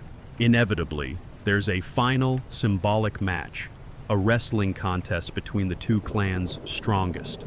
The crowd rings the clearing, shouting encouragements and gentle insults. The wrestlers circle, lunge, and grapple, grunting and laughing in equal measure, until both tumble into the mud, covered from head to toe. The match ends not with a winner, but with roaring laughter, the old rivalries washed away by muck and mirth. Night falls. The visitors prepare to leave, their faces softer, postures looser. There are promises to meet at the next full moon, warnings about wolves on the ridge, and genuine thanks for the meal and the company. As they disappear into the trees, your clan sits back, exhausted and oddly satisfied. The fire crackles, and the air buzzes with stories of the day's contests, each one growing grander in the retelling naturally. The embers glow, the drama fades, and what remains is the quiet comfort of family, chosen or inherited, surviving, feuding, and, in the end, forgiving. The world is cold, the night is deep, but tonight everyone is a little warmer.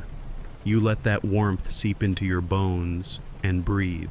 You wake to the kind of cold that goes beyond weather, something older and more stubborn, seeping straight through fur, skin, and the excuse for a blanket you huddled under last night.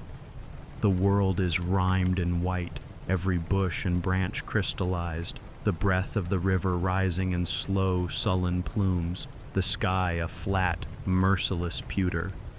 This isn't just winter. This is the Ice Age, and you're about to learn what chill really means. The Neanderthal camp is a subdued orchestra of survival. No one wastes a word or a movement. The morning routine is a ballet of necessity. Furs are tightened, faces wrapped in scrap cloth or soft pelts, and everyone checks everyone else for the telltale blue of frostbite. You feel your own fingers, numb and clumsy, and try not to whimper, especially when a toddler, barefoot and grinning, dashes past as if snow is just a fluffy game. If you think you're tough, try keeping up with Neanderthal toddlers. You step outside and the cold hits you. A slap of ice on the skin, a gasp that fogs instantly in front of your mouth. The air tastes metallic, your nose stings, and every breath feels like inhaling a snowdrift. Even the trees look hunched and miserable, boughs heavy with rime. In the distance you hear a branch crack and imagine an entire forest groaning in protest. If you thought Neanderthals simply endured the cold, think again. Survival here is a creative act, an ongoing experiment in how not to become an Ice Age popsicle. First up, fire. Not just any fire, but a carefully tended, jealously guarded hearth, its embers nursed all night and fed with whatever could be found. Dry moss, resinous pine, a precious scrap of birch bark hidden away for emergencies. The fire is life, period. You join a circle of early risers as they coax it back to roaring, hands outstretched, faces bathed in orange glow, steam rising from damp hair. Then there's shelter, a communal cave or a lean-to built from mammoth bones and sod, thickly insulated with hide and heaped earth. You crawl inside and are greeted by the sharp scent of animal fur, damp wood, and, inevitably, a whiff of last night's dinner still clinging to the walls. Cozy is a relative term, but it beats the howling wind outside. You watch as someone plugs a drafty corner with wadded grass, grumbling all the while about that one spot that never stays warm. Even prehistoric homeowners have complaints about insulation. Clothing is more than fashion now, it's armor. The morning dressing routine is a performance. Layer upon layer of fur and hide, everything tied tight and double-checked. Mittens as thick as oven mitts, boots stuffed with dried moss, hats pulled low enough to meet your eyebrows. Everyone looks like a cross between a bear and a burrito, waddling from fire to task to fire again. You try to move with the same confident shuffle, but you're secretly dreaming of central heating and wool socks from the 21st century. Meals are a group affair, focused on calories, fat, and more calories. Breakfast might be leftovers, last night's roasted marrow bones, mashed roots, a handful of frozen berries so sour they make your teeth squeak. A lucky camp will have dried meat and fat stored from the last successful hunt. A not-so-lucky one will scrape the frost off whatever's left. Nobody complains, at least not out loud. Food is hope, and everyone shares because tomorrow's meal depends on today's teamwork. You notice how the tribe's daily rhythm shifts with the weather. On mild days, meaning only 3 layers of fur, there's hunting, foraging, or fishing at a hole chopped through the river ice. On truly brutal days, everyone clusters indoors, patching clothes, telling stories, playing games with bones and pebbles. Someone invents a new song about a rabbit who outsmarts a fox. Everyone joins in, partly to stay cheerful, partly to drown out the wind's endless complaint. It's not all stoic suffering. Laughter erupts when someone sits on a cold rock and yelps. Children invent sleds from old ribs and shriek as they careen down icy slopes, scattering dogs and adults alike. Someone suggests a snowball fight, and suddenly the entire camp is in on the joke, pelting each other with handfuls of powder until noses run and sides ache. Even the elders get in on it. One grandmother lobs a perfect snowball at a cocky teenager and nails him in the ear. If you ever wondered where family holiday chaos started, look no further. Danger is never far, though. You hear warnings whispered as the sun sets. Don't wander too far.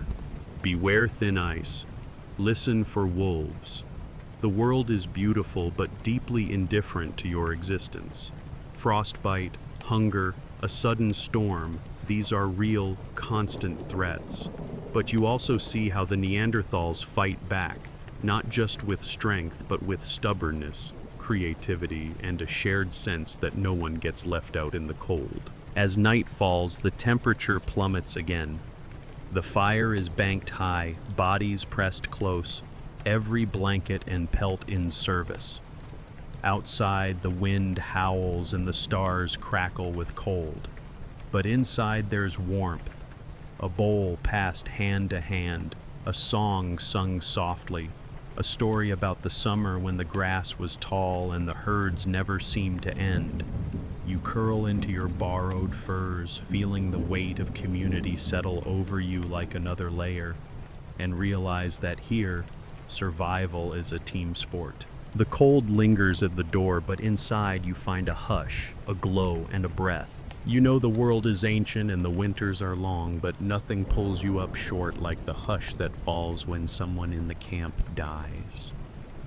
You wake to a different kind of silence, heavy, uncertain, as if the whole valley is holding its breath. Grief is not a modern invention. It has always been a thin, low note that lingers, even when the wind refuses to. Today, you're about to witness how a Neanderthal clan honors their dead, and maybe, just maybe, how the spark of religion flickers to life. There's no coffin, no marble marker, no organist warming up in the corner. Instead, the day begins with practical ritual. Bodies must be tended, the living must endure. A group gathers, slow-moving but purposeful, carrying shovels of bone and battered antlers, wrapped in the thickest furs they own. The air outside is bitter, a biting cold that makes you flinch even from behind the shelter of a mammoth hide cloak. But there's work to do. They choose a place just beyond the camp, beneath the roots of a twisted ancient pine, a spot sheltered from the worst winds, where the earth, though hard, can still be coaxed open. You can feel the ground's resistance as the digging begins. The scrape of stone on frozen soil, the grunt and breath of effort. Children gather at a distance, solemn and quiet, their faces peeking over furs. Even the dogs seem subdued, tails tucked, as if they know this is not a day for games. The body is carried out in silence, wrapped in a bearskin, adorned with a necklace of pierced shells and wolf teeth, a little reminder of life's accomplishments. Or maybe just of love. Someone has placed a handful of red ochre beside the bundle, the powder bright as fresh blood against all that winter gray. You notice how carefully hands move, gentle, practiced, almost reverent. For all the roughness of daily survival, there is a kind of grace in this moment, a respect that transcends the language of grunts and sighs. You can smell the turned earth and damp roots as the pit deepens. Someone sings, a thin, wavering tune with no words, more a thread of sound than a melody, meant to bind the living together while they let go. The elders take turns, scattering a little ochre, tucking in grave goods, a well-used scraper, a sliver of bone, a battered wooden charm. Not just tools, but tokens. Objects that might be useful, or perhaps simply comforting, in a place nobody has visited but everyone will someday know. There is no priest, no amen, but as you watch, a sense of the sacred creeps in at the edges. The world is vast, the night is long, and here in the flicker of firelight or the dim light of a cloudy morning, people pause to honor the fact that someone who was just here is now gone. You catch a mother's tears as she presses her face to the fur bundle, whispering something you can't understand. A friend lays a stone with a painted spiral on the grave, a quiet promise that memory survives even as breath does not. Stories begin. As the earth is heaped back in, voices rise, soft, but growing bolder, as if trying to fill the gap. Tales of the dead one's courage in the hunt, their way of making others laugh, the time they outsmarted a leopard or found berries when everyone else gave up. Laughter bubbles up, tangled with tears, and you realize that mourning is never just about sadness. It's also about weaving the person back into the fabric of the clan, making sure they're not entirely lost to the wind. Once the grave is covered, the clan lingers, hands resting on the new mound, faces tilted skyward. Some trace symbols in the earth, zigzags, circles, crude likenesses of animals or the sun. Maybe it's just habit, or maybe, for the first time, someone wonders if there is an elsewhere, a place beyond the cold stone and the hungry night. The first questions, why, where, what happens, drift on the air, unanswered and impossible, but suddenly important. As the day stretches on, life seeps back in. Food is shared, a bowl of broth, a bite of dried meat, passed hand to hand in silent comfort. The children are gathered, given little tasks to keep busy, gathering pine cones, straightening fur cloaks, smoothing the dirt on the grave. You notice the subtle ways everyone checks on each other, grips an arm, touches a shoulder, nods encouragement. Grief is a storm, but it's one that people weather together. That night, a watch is kept. A few sit by the grave, huddled against the cold, talking quietly or simply staring into the dark.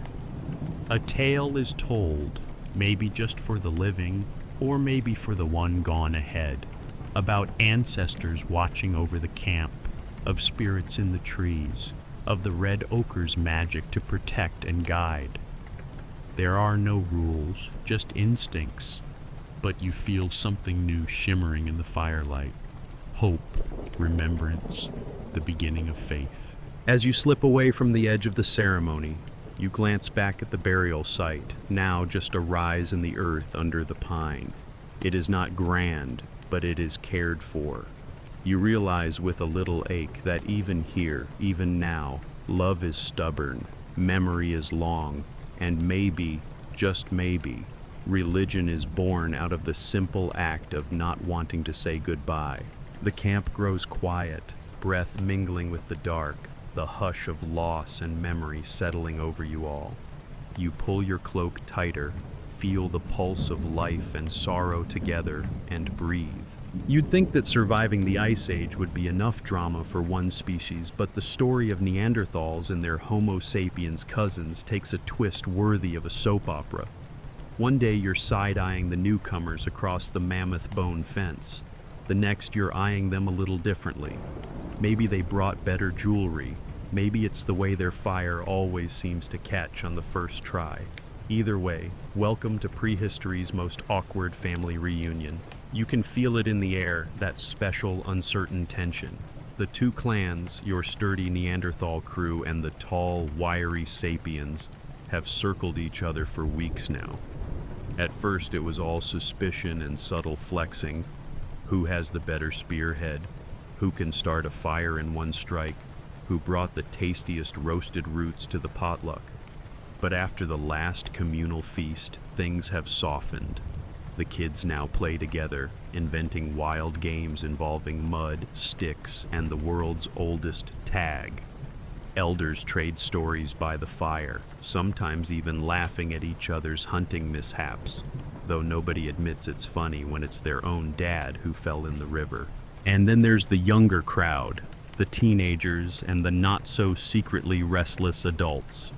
You catch them lingering together as dusk falls, trading beads and flirty looks, inventing reasons to accidentally pass the water skin a little closer.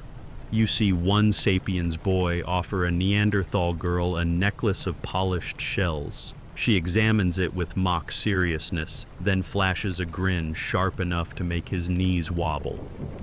Her brother watches from the shadows, torn between suspicion and a kind of grumpy pride.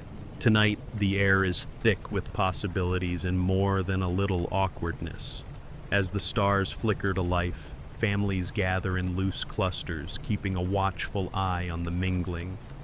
You hear a few whispers, half worried, half joking, about what if the babies have giant heads, or what if the neighbors get jealous.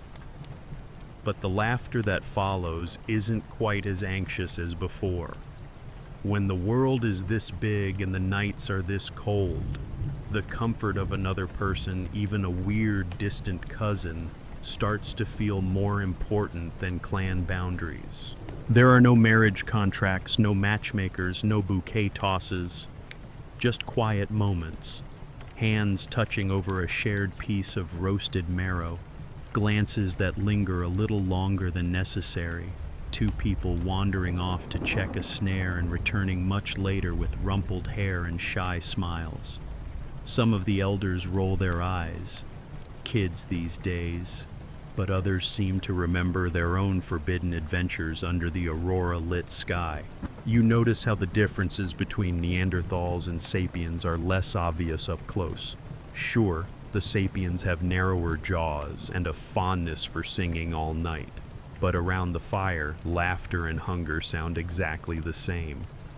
One evening, a Neanderthal woman and a sapiens man get caught in the rain and burst into the main shelter, soaked and breathless, their arms full of mushrooms and their faces lit with the shared triumph of finding dinner and possibly something more. The camp exchanges knowing looks. By morning, there are 2 new beds pushed together under the best patch of mammoth hide. Still, not everything's as smooth. There are missteps and misunderstandings. A sapiens girl eager to impress accidentally ruins a precious pelt with too much ochre. A Neanderthal man boasts about his spear throwing but misses the mark when everyone's watching. The language barrier is real, but so are the endless creative hand gestures and the world's first inside jokes. Sometimes a spat breaks out, a disagreement over food or the right way to cook roots, but tempers cool quickly. When you live this close to the edge, holding a grudge is just impractical. Children are the clearest sign that things have changed. Within a few seasons, there are kids with Neanderthal stockiness and sapiens bright eyes running circles around the adults, making mischief and inventing their own dialect, a mix of grunts, clicks, and words stolen from both sides. The elders debate, are these children stronger, faster, cleverer? The answer inevitably is all of the above, plus better at getting out of chores. A grandmother from each clan swaps babysitting stories, and by the time they're finished laughing, it's impossible to remember who's related to whom. You begin to see signs of blending everywhere, beads made with both eagle talons and seashells, huts reinforced with new weaving techniques, hunting parties that combine Neanderthal muscle and sapiens cunning. Even the dogs get in on the act, learning to beg for scraps from twice as many people. The camp feels richer, noisier, a little more confusing, but safer too. There's strength in numbers and in diversity, but not everyone is comfortable with the changes. Some of the older Neanderthals mutter about the old ways, while a few sapiens worry that their new friends are a little too fond of gnawing on bones. At night, you overhear stories, half warnings, half promises, about how the world is shifting, about spirits who watch to see if the two peoples can share the land without fighting. There are dreams too, elders claiming to see ancestors shaking their heads or smiling in approval, depending on who's telling the tale. You realize that, for all the awkwardness, all the mess, the Ice Age is less lonely than it once was. You watch the mingled families gather for the evening meal, passing food and stories and, yes, even a little hope from hand to hand. For a moment you feel a hush in the air, a pause before history's next step. In that quiet, the future shuffles closer on bare feet, uncertain but unafraid. Night deepens, the fire glows, and the laughter of old rivals and new lovers swirls into the cold, star-dusted dark. You feel the warmth, the strangeness, the stubborn, hopeful joy of survival, and you breathe. The nights seem longer now. You feel it in your bones and hear it in the uncertain rustle of the wind, which slips around the camp as if it's carrying news no one wants to say aloud. The fires still burn, the children still race each other down muddy banks, but there's a hush, an unspoken sense that something is shifting, something big and final. This is not just winter coming. It's the sense that the world itself is tilting, that the old rules are cracking like ice beneath too much weight. Tonight, you walk with the last Neanderthals, and every shadow feels heavier than the last. You notice things that would have seemed minor in better times. The herds are thinner, wilder, harder to find, like even the mammoths and reindeer have read the signs and are keeping their distance. People grumble more as they pass around smaller portions at dinner. An elder frowns at the fire, lost in thought, lips moving in silent calculation. How much food left? How many can we feed? You wonder if anyone else remembers a time when the earth felt generous, when summer grass reached your knees and the rivers spilled fat fish onto the banks. Memory gets heavier as the future grows thin. The old camp has shrunk. Where there were once 3 fires, now there's one, burning low but stubborn. Some faces are missing, gone to join other bands, lost to fever, or simply vanished into the wilderness in the mist. The kids don't ask anymore. They've grown up too fast, eyes wise in a way that makes you ache. There's a weariness in every step. You watch as the group heads out to hunt, shoulders hunched, spears gripped tight. They move like a memory of themselves, strong, careful, but carrying an invisible burden. When they return empty-handed, no one complains. The women slip out to dig roots. The elders share the last dried berries with the youngest, each gesture threaded through with care and resignation. At night, the stories come out.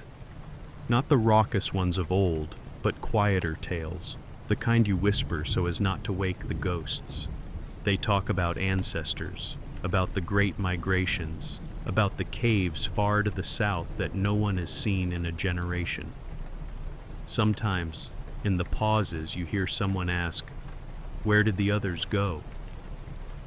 Silence answers, deep as the ice beneath your feet.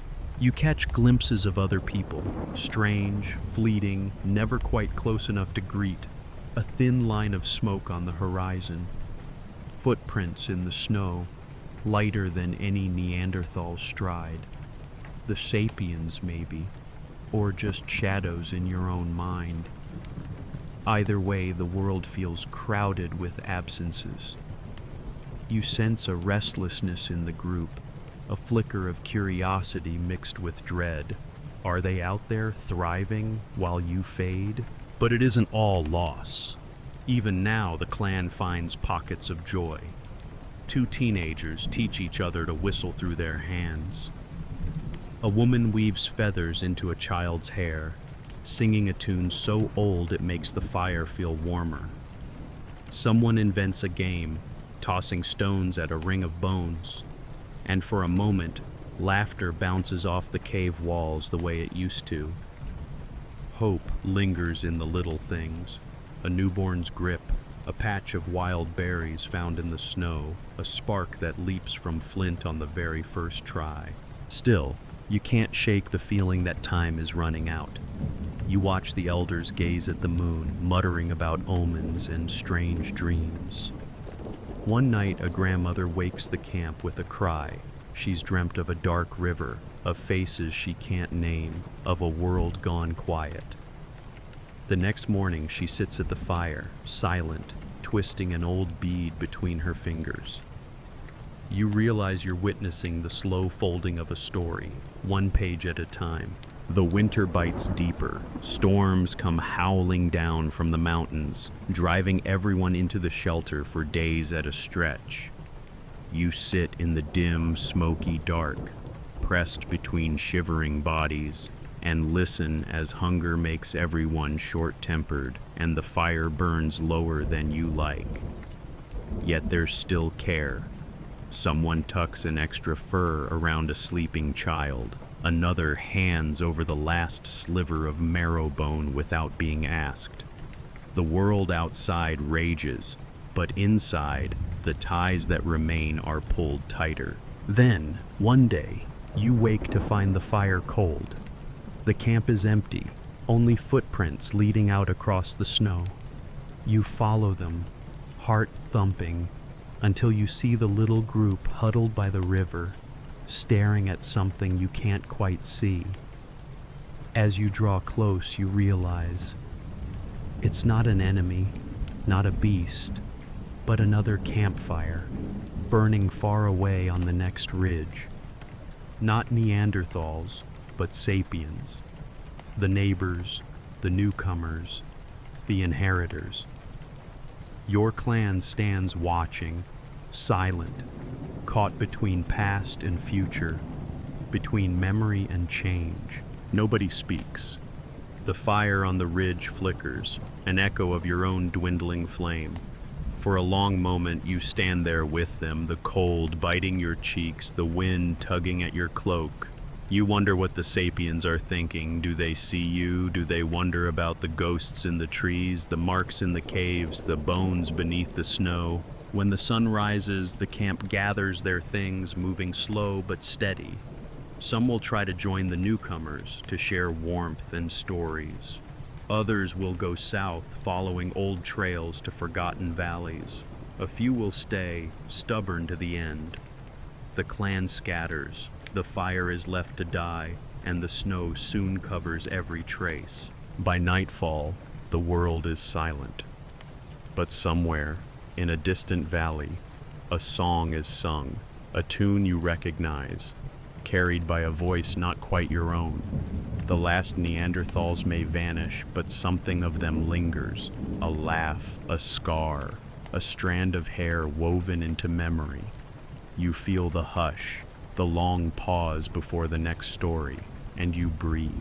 It's thousands of years later, and you think the past is gone, locked up safe behind glass in museums, pinned to the pages of textbooks, or hidden in the fine print of a DNA testing kit that promises to tell you whether you're more Viking or Visigoth. But the joke's on you. The Neanderthals never really left. They're right there in your bones, your blood, the weird way you sneeze in bright sunlight, the way your hair curls or your skin flushes. You are, in a very real way, the world's oldest family reunion in motion. You start the day as usual, sipping coffee, scrolling through your phone, squinting at the news. But if you look in the mirror just so, you might catch a flicker of something ancient in your own face. Maybe it's the stubborn jaw, the heavy brow on bad mornings, or the way your toes splay ever so slightly when you walk barefoot on cold tile. That's your Neanderthal heritage peeking out, waving from 40,000 years ago with a grin and a grunt. Still here, it says. Miss me? Geneticists have a field day with this. They dig through your chromosomes with all the glee of a Neanderthal child raiding a honeycomb, tallying up the percentages. 1%, 2%, maybe more. Some say your resistance to certain viruses, your taste for fat, even your ability to wake up before dawn without cursing the universe all come from those ancient evenings, huddled by the mammoth fire. You think you're unique? A thoroughly modern human, but your genes are littered with Ice Age souvenirs. And it's not just the physical quirks. There's a rumor that Neanderthals were night owls, wired to keep watch through the darkest hours, alert to the smallest sounds, a trait that might explain your own talent for binge-watching entire seasons while the world sleeps. Or maybe it's your sweet tooth, a craving for honey or berries that once marked you as a successful forager. Even the way you handle a cold snap, pulling the blanket over your head, curling into a little ball of defiance, feels a lot like genetic memory. Sometimes, though, it's more subtle. A shiver at the sight of wide-open spaces, a prickling awareness when you walk through the woods alone, the comfort you find in a close circle of friends. These are the echoes of lives spent on the move, forever watching, forever wondering if the next valley held friends, foes, or something in between. You can almost hear the low voices around the fire, the crackle of wood, the stories rising like smoke. You wonder about those first awkward meetings, Neanderthal and Homo sapiens side by side, measuring each other up, the first hand extended, the first laugh shared, the first night spent sheltering from a storm. The stories that started there never really ended, they just slipped beneath the skin. You're the living archive, carrying more prehistory than you realize. Every so often, science pops up with a new surprise. Did you know, the articles say, that Neanderthals gave you the gene for keratin in your hair, for the shape of your nose, for the way your immune system overreacts to pollen? You raise an eyebrow, maybe sneeze, maybe tug a curl, and try not to feel too smug. You are, it turns out, a walking, talking fossil, just better at Wi-Fi. You realize the connection most sharply when you travel, when the landscape shifts and something in you thrums, ancient and wordless, at the sight of mountains or the scent of pine smoke. You stand in the middle of a vast field, the wind biting at your cheeks, and feel a memory not quite your own settle in your chest. It's not nostalgia, it's a tether, a pulse, the ghostly hand of an ancestor steering you forward, reminding you that you belong to more than the present moment. It's in community too, the urge to gather, to share stories, to draw close around warmth. These are Neanderthal instincts, honed by years of facing down ice and hunger. When you laugh too loud at a joke, when you share a meal, when you help someone up from a fall, you're acting out a script written long before words were written at all. The genes hum, content. Even your creativity is a kind of inheritance. Maybe you doodle during meetings or find yourself tracing spirals in the sand, or feel inexplicably drawn to the color red on gray stone. There's a through line from the cave paintings of your ancestors to the messy sketchbook in your backpack. You're an echo, a remix, a continuation. Every act of creation, however small, proof that the Neanderthals are still at play. And let's not forget stubbornness. There's a reason you keep trying after failure, why you haul yourself out of bed on cold mornings. Why you insist on making soup from scratch when takeout is only a click away. Neanderthal resilience is the original life hack. Every just one more try is a tribute. Every determined grunt a thank you to those thick-browed survivors who never knew what DNA was, but who lived and loved hard enough to never really disappear. You finish your day, close your eyes, and somewhere in the deep hush before sleep, you feel it. A chorus of quiet voices, a hand on your shoulder, a smile in the dark. You're never quite alone, not with ghosts in your genes, not with the past threading itself through every breath and every heartbeat. You breathe in, ancient and new, and let the story carry you forward. You'd think the story would end with the last campfire flickering out, with bones buried and languages forgotten, but Neanderthals have this peculiar habit of sticking around, not in flesh and fur, but in memory, rumor, the back corners of your imagination. In fact, they're busier than ever. If you look closely, you'll find them everywhere, haunting cartoons, hiding in detective novels, lurking behind the glass in dusty museums, or starring in the latest clickbait headline about your mysterious ancient cousins. Legends, it turns out, are tougher than mammoth hide. You step into the world of now, blinking at the brightness of a billion screens, only to find Neanderthals peering back. They're in your documentaries with CGI muscles and dramatic brows, grunting eloquently at each other while British narrators muse about primitive behaviors. They pop up in children's books, often with names like Ugg or Thonk, always ready for slapstick hijinks or a surprise show of tenderness. Even movie studios can't resist. Every few years, someone dusts off the idea of a Neanderthal time travel comedy where our hero learns to use a smartphone and, inevitably, becomes more emotionally intelligent than any modern character in sight. But the legends go deeper than jokes. You find them in ghost stories and tall tales, half-glimpsed figures moving at the edge of torchlight. In some mountain villages, there are whispers about wild men, about ancient bones turning up where they shouldn't, about echoes in caves that don't belong to any living tribe. Sometimes a shepherd swears he saw a hulking shadow disappear into the mist, or a child brings home a battered skull, and suddenly the past feels very close indeed. You can almost hear the old songs, half warning, half lullaby, about people who came before, who taught fire, who vanished when the world changed. Of course, science gets in on the action too. Archaeologists in muddy boots spend decades piecing together stories from shards and stains, turning every tooth and napped flake into a clue. Each new fossil is a media event, each genome a revelation.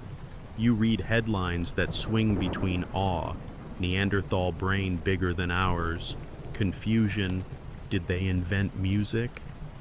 And the deeply relatable, Neanderthal kids were just as messy as yours. Sometimes the experts argue, sometimes they marvel, and always, always, there's a sense of wonder, that feeling you get staring into a fire, imagining what's out there in the dark. Artists and writers love a good mystery, and Neanderthals provide endless fuel. They're painted as brutish or wise, tragic or comic, noble or naive, whatever suits the mood. In some stories, they're doomed romantics, lovers left behind by the march of progress. In others, they're survivors, the wise ones who knew secrets about herbs, seasons, or the shape of the stars. Occasionally, you'll meet a tale where Neanderthals never left at all, quietly living in the world's forgotten places, their eyes watching as you rush through your day, still puzzling over your own inventions. And let's not kid ourselves. There's a part of you that likes having them in your head. The idea that something of the old world still walks beside you, that the line between us and them is a little fuzzier than textbooks suggest. Maybe that's why you feel a thrill at the museum glass, why you can't help but linger at the stone tools, the beads, the carefully reconstructed campfires. It's not just nostalgia. It's a longing for connection, a curiosity about what we lost and what we still carry.